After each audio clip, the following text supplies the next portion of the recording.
உரையாற்ற வரல. எனக்கும் பின்னாடி என் ரத்தன் சீமானும் டாக்டர் ஐயா மருத்துவர் கிருஷ்ணசாமி அவர்களும் உரையாற்ற இருக்கிறார்கள். அனைத்து கட்சிகளின் இந்த கூட்டமைப்பை ஒருங்கிணைத்து ஒரே மேடையில் நாம் அனைவரும் இந்த தமிழ் சமூகத்தின் உரிமைகளுக்காக சமரசமற்று நிற்க வேண்டும். அப்படி நிற்பதற்கான ஒரு மேடையாக இந்த மேடையை ஒழுங்கு செய்வதற்கான பொறுப்பை நான் எடுத்துக் கொண்டிருக்கிறேன். நான் மிகப்பெரிய பேச்சாளர் அல்ல என்பது அனைவருக்கும் தெரியும். இதுபோன்ற போராட்ட களங்களை ஒழுங்கு செய்வதிலும் அதிலே நானும் ஒரு முன்னணி கள தொண்டனாக நிற்பதிலும் பெருமை அடையக்கூடியவன். அந்த வகையில் தமிழர்கள் நாம் ஓர் அணியில் திரண்டு நமக்கான உரிமையை வென்று காட்டுவதற்கு நம்மை தயார் செய்கின்ற ஒரு முதல் கூட்டமாக இந்த கூட்டத்தை நான் பார்க்கிறேன். அதற்காக தான் வயதில் பெரியவர், மூத்தவர், படித்தவர், ஆதி தமிழ்குடியின் பிறந்தவர் மருத்துவர் டாக்டர் கிருஷ்ணசாமி அவர்கள் தலைமையில் நாம் ஒன்று கூடியிருக்கிறோம். இந்த ஒருங்கிணைப்பு குழு கூட்டத்தில் இருக்கிற ஒவ்வொரு தலைவர்களும் இதற்கு தலைமை ஏற்கக்கூடிய தகுதியானவர்கள், தலைமை ஏற்றுக்கொண்டிருக்கிறார்கள். நம்ம தமிழர்களுக்குள்ள ஒரு சின்ன பிரச்சனை என்ன அப்படின்னா, யார் தலைமை, யார் பெரிய ஆளு அப்படின்ற ஈகோ. இதனாலதான் கடந்த சுதந்திர இந்தியாவின் 75 ஆண்டு காலத்தில் பெரும்பான்மையாக நாம் இந்த நாட்டின் அதிகாரத்துக்கு வர முடியல. எனக்கு கூட நான் இருந்த பழைய என் கூட்டணி கட்சி வேல்முருகா அவனுக்கு எப்பவும் போல ஒரு இடம் தரேன்னாங்க. நான் பார்த்தேன், இவன் யாரும் நமக்கு எப்ப பார்த்தாலும் ஒரு சீட்டு 2 சீட்டு யாசகம் போடுறது. நாம் தனியா நின்று ஜெயிக்க முடியாது. என் ரத்தம் 5 தேர்தல சந்திச்சது முடியல. நானும் 2016 தேர்தல சந்திச்ச முடியல. அப்ப அதிகாரத்தை கைப்பற்றி உள்ளே போய் சட்டமன்றத்தில் சண்டையிடணும் போனோம். போய் 5 வருஷம் சண்டை தான் இட்டோம். ஆனா வச்ச 5 கோரிக்கை: தமிழீழ மண்ணில் நடந்த இனப்படுகொலைக்கு ஒரு சர்வதேச நீதி விசாரணை பொறிமுறை, அந்த மக்களுக்கு நிம்மதியான ஒரு தனித்தமிழீழ அரசை உருவாக்கி தருவதற்கான ஒரு பொது வாக்கெடுப்பு, இங்கு அகதிகளாக வந்து எம் மண்ணில் வாழ்கின்ற எம் ஈழத்து உறவுகளை அடைத்து வைக்கின்ற திருச்சி சிறப்பு முகாம் உள்ளிட்ட முகாம்கள் மூடப்பட வேண்டும், அந்தந்த தேசிய இன மக்களுக்கு வழங்கு. இந்த கோரிக்கைக்கு ஒரு தீர்மானத்தை நிறைவேற்றி அனுப்பு. நான் சீட்டும் கேட்கல, ஒன்னும் கேட்கல. ஏன்னா திரும்ப ஒரு சீட்டு தான் கொடுப்பான். அது ஒரு சீட்டை போய் கேட்டுக்கிட்டு வாங்கிட்டு நிக்கிறத விட இந்த கோரிக்கையாச்சும் நிறைவேற்றுங்க அப்படின்னு சொன்னேன். ஆனா இந்த கோரிக்கையை கூட கிஞ்சித்தும் மதிக்காத திராவிட முன்னேற்ற கழகத்திற்கு நாம் யார் என்று பாடம் புகட்ட வேண்டும் தமிழர்கள் என்பதற்காக நானே ஒரு கூட்டணியை உருவாக்கி கடைசி 10 நாள்ல டெல்லிக்கு பறந்தோடி போய் சின்னத்தை வாங்கி எங்க டாக்டர் ஐயாவோட ஒரு 60 தொகுதிகள்ல நீங்க போட்டுங்க டாக்டர், நான் ஆள் போடல, ஒரு தொகுதி உடன்படிக்கை. ஏன்னா கூட்டணி வைக்கிறதுக்கு நேரம் அதுக்கெல்லாம் பேசி உட்கார்றதுக்கு நேரம் இல்ல. ஒரு 60 தொகுதி, மீதி எல்லா தொகுதியிலும் நான் ஆள போடுறேன். என் செந்தமிழ் சீமான் போட்டியிட்ட காரைக்குடியில் வேட்பாளர் நிறுத்தப்படாது, ஆம்சாங் மனைவிக்கு வேட்பாளர் நிறுத்தப்படாது அப்படின்னு ஒரு 4 தொகுதியில் அறிவிச்சுட்டு மீதி 170 தொகுதிகளில் வேட்பாளரை நிறுத்தணும். இன்னைக்கு டாக்டர் நானும் சேர்ந்து பெருமையா, ரத்தம் வந்து எங்களுடைய பெரிய கட்சி, அது 40 லட்சம் 19 லட்சம், அது வந்து ஆட்சி பிடிக்கிற இடத்துல 3வது பெரிய கட்சி. அதனால அவர் யாரையும் தோக்கடிக்கிறன்ற சொல்லல. அவர் வாயால நான் தாண்டா ஆள போறேன், இது ஏன் நாடு ஏன் மண்ணுன்ற டாபிக் போயிட்டார். அதனால நான் என்ன செஞ்சேன், இவங்களை தோக்கடிச்சு ஒரு பாடம் கற்பிக்கணும் அப்படிங்கிறதுக்காக நானும் டாக்டரும் உடன்பாடு ஏற்படுத்திக் கொண்டு இன்னும் சில அரசியல் கட்சிகளோடு உடன்படிக்கை ஏற்படுத்திக் கொண்டோம். அந்த உடன்படிக்கை தான் நாங்க வாங்கின 100 ஓட்டுல இருந்து அதிகபட்சம் டாக்டர் வாங்கின 15,000 ஓட்டு, என்னுடைய சகோதரர் வாங்கின 12,000 ஓட்டு வரையில 10,000 5,000 7,000 2,000 1000 2,300 பெரிய கருப்பம் ஒரு ஓட்டுல தோத்தான். இன்னைக்கு திமுகவும் அதிமுகவும் ஆட்சி கட்டில் அமர விடாமல் செய்தது இந்த கூட்டத்தில் இருக்கிற ஒரு சின்ன பகுதி. இங்க உட்கார்ந்து இருக்கிற டாக்டரை தவிர வேற யாரோட நாங்க அரசியல் ரீதியா கூட்டணியே வைக்கல.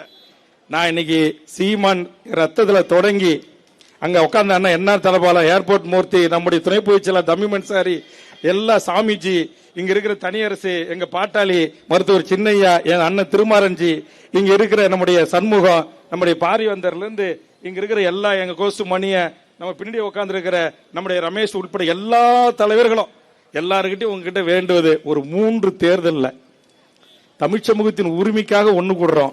ரத்தம் நமக்கு இந்த நீ பெரியவனா நான் பெரியவனாலாம் வேண்டாம். ஒரு 3 தேர்தல்ல இன்னும் கூட நான் ஒரு 10 கட்சி அழைப்பேன், வருவாங்க கண்டிப்பா. 10ல ஒரு 40 கட்சி இருக்காங்க, அழைக்கிறது வராங்க. எல்லாரும் சேர்ந்து இந்த யாரு தலைமை யாரு முதலமைச்சர் இதெல்லாம் தூக்கி அப்புறம் வச்சிரும். எங்களுக்கு தெரியும் எங்க செல்வாக்கு என்னன்றத ஒரு தேர்தல்ல ஒரு கடைசி 10 நாள் ஒரு பரிசு வச்சிருக்கிறோம். அதனால எல்லாத்தையும் தூக்கி ஓரம் வச்சுட்டு ஒரு 3 தேர்தல்ல இந்த திமுக, அண்ணா திமுக, பிஜேபி, காங்கிரஸ் இப்ப வந்து முளைச்சிருக்கு பாருங்க ஒரு கட்சி. இத ஒரு கட்சினே சொல்லுவதற்கு எனக்கு அவமானமா இருக்கு. யாரு நம்மை ஆள்வது, யார் நமக்கு அறிவுரை சொல்வது, யாரை நீ அனைத்து கட்சி கூட்டுன்னு நாம் சொல்வது என்று சொல்வதற்கு கூட அந்த தகுதியும் அந்த திறமையும் அந்த ஆளுமையும் உள்ளவர்களா என்கிற நிலைமைக்கு நாம் தள்ளப்பட்டிருக்கோம்ல. அது என்ன காரணம்னா, இப்படி என்னைக்காவது ஒரு நாள் ஒன்று கூடி இதே இடத்துல தமிழர் வாழ்வுரிமை கூட்டமைப்பு சார்பா 100 போராட்டம் நடத்திருப்பேன். சேப்பாக்கத்தில் ஒரு 100 போராட்டம், இலங்கை தூரகத்தில் ஒரு 100 போராட்டம், யூனிசிப் அலுவலகத்தில் ஒரு 100 போராட்டம், கவர்னர் மாளிகையில் ஒரு 100 போராட்டம். 15 ஆண்டு காலமா 150 தலைவர்கள் ஒன்னா வந்தாங்க. என் ரத்தம் மாறுபட்ட திராவிட இயக்க தலைவர்களை கூட சிபிஎம், சிபிஐ, திருமான வைகோ, சீமான் செந்தமன், சீமான் கொளத்தூர் மணி, கோவை ராமகிருஷ்ணன், அப்படின்னா நாம் தமிழருக்கும் திராவிட இயக்கங்களுக்கும் பயங்கர கருத்து முரண்பாடு. நான் ரத்தத்தை கூப்பிட்டேன், யூனிசிப் அலுவலகத்துக்கு நீ வரணும், இந்தாண்ட கோவை ராமகிருஷ்ணன் நிப்பாரு, இந்தாண்ட கொளத்தூர் மணி நிப்பாரு, நீ நடுநாயகமா உன்னை நிக்க வைக்கிறேன் வா ரத்தன்னு வந்துச்சு. ஆனா வந்தாரு. ஆனா என்னாச்சு, இந்த மாதிரி போராட்ட காலத்துல ஏதோ ஆத்திரத்தின் வெளிப்பாடு ஒன்னா நிக்கிறோம். தேர்தல் அரசியல்ல தலைவர்கள் அனைவருமே சிந்திங்க. எங்க டாக்டர் பாரதி, நீங்களாம் மூத்தவங்க, என் ரத்தத்துக்கிட்ட சொல்லுங்க, நானும் என் ரத்தத்தை எப்படியாச்சும் ஒரு தமிழர் தலைமையின் கீழ் ஒரு குடையின் கீழ் ரத்தம் நீனே தலைமை ஏறி நீனே வழி நடத்து, நீனே எல்லாம் பண்ணிக்க, ஆனா எல்லா ஜாதியும் ஒருங்கிணைக்கும் அப்படின்னு எங்க காஸ்போ பாட்டின் கிளப்பில் எங்க மணியரசர் நானும் எல்லா முயற்சி எடுத்தேன். இப்பயும் என் ரத்தத்தை ஒரு முறைக்கு 2 முறை அழுத்தம் கொடுத்து இந்த மேடைக்கு நான் வர சொல்லியிருக்கேன். அப்படின்னா கண்டிப்பா மனால ஓரளவுக்கு ஏதோ அவன் நீங்க உங்க பாணியில அவங்க திருட்டு திராவிடமா இருக்கலாம், இல்ல திருட்டு அதிமுக இருக்கலாம், ஏதோ ஒன்னா இருக்கலாம்.